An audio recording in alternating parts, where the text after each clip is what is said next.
सरपंच संतोष देशमुख यांच्या हत्येला आज 6 दिवस पूर्ण होत आहेत। बीड जिल्ह्यामध्ये एक मोठी खळबळ माजलेली होती। अनेक नेते देखील या ठिकाणी येतात। माझ्यासोबत खासदार रजनी पाटील आहेत। ताई, पीडित कुटुंबाची भेट घेतलेली आहे, संवाद साधलाय, काय मागणी त्यांची आता आहे? त्यांची मागणी आहे की हा न्याय मिळाला पाहिजे संतोष देशमुख आणि त्यांच्या परिवाराला, आणि त्यांचीच नाही तर आमच्या सगळ्यांचीच ही मागणी आहे। कारण ज्या पद्धतीने एक पूर्ण गाव आज शोकमग्न दिसतंय, त्यांचा परिवार फक्त त्यांचं घर नव्हतं, सगळं गाव त्यांचा परिवार होता आणि सगळ्यांच्या सुखादुःखामध्ये ते सामील होत होते। मला वाटतं ज्या निघृण पद्धतीने त्यांची हत्या झालेली आहे त्या हत्येचा कुठेतरी छडा लागला पाहिजे, पोलिसांनी अजून सक्रिय झालं पाहिजे आणि त्याच्यामध्ये लवकरात लवकर तपास करून SIT बसवता आली पाहिजे। मला असं वाटतं की आता उद्या शपथविधी झाल्यानंतर मुख्यमंत्री, उपमुख्यमंत्री, गृहमंत्री जे कोणी होतील त्या सगळ्यांनी ह्याच्यामध्ये न्याय देण्याची भूमिका घेतली पाहिजे। कारण ह्याचे पडसाद फक्त बीड जिल्ह्यातच नव्हे, काल बीड जिल्ह्यात आपण बघितलं सगळं कडकडीत बंद झाला, पण पुण्यामध्ये, सोलापूरमध्ये, रायगडमध्ये, अलिबागमध्ये सगळीकडे हे पडसाद उमटलेले आहेत आणि हा कुठेतरी अन्याय झाला असं लोकांना वाटते। त्याला न्याय मिळवून देण्याचं काम केलं पाहिजे। सध्या तपास जो आहे तो CID कडे वर्ग करण्यात आलेला आहे, तुम्ही SITची मागणी करताय, कुठेतरी बीड पोलिसांची भूमिका जी आहे ते संशयास्पद वाटते?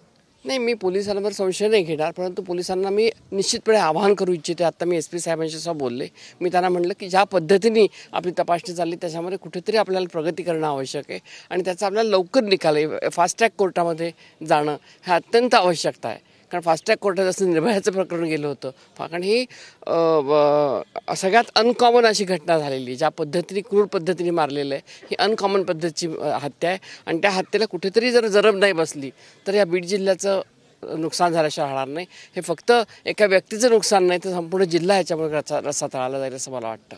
मात्र कुठेतरी जिल्हा असेल, जिल्ह्याच्या बाहेर असेल, राजकारण या हत्येमध्ये येतं असं वाटतं?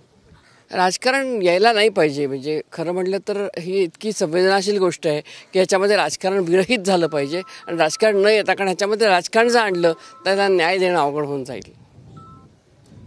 आता पुढचं पाऊल काय राहील? जर कुटुंबांना अल्टिमेटम दिलं होतं पोलिसांना, ते आता संपलेलं आहे कालच।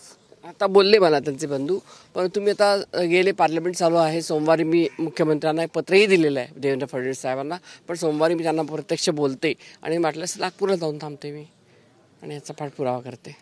नक्कीच गरज पडल्यास मी नागपूरला स्वतः जाणार आहे, पाठपुरावा तिथं करणार आहे आणि मुख्यमंत्री देवेंद्र फडणवीस यांना वैयक्तिक जाऊन या प्रकरणात दखल घेण्यासाठी मी बोलणार आहे, असंही आता खासदार रजनी पाटील आपल्याला बोलताना सांगतात। कॅमेरा पर्सन आप्पासाहेब मोहरकरसह मी महेंद्र कुमार मुधोळकर, TV9 मराठी, मस्साजोग, बीड।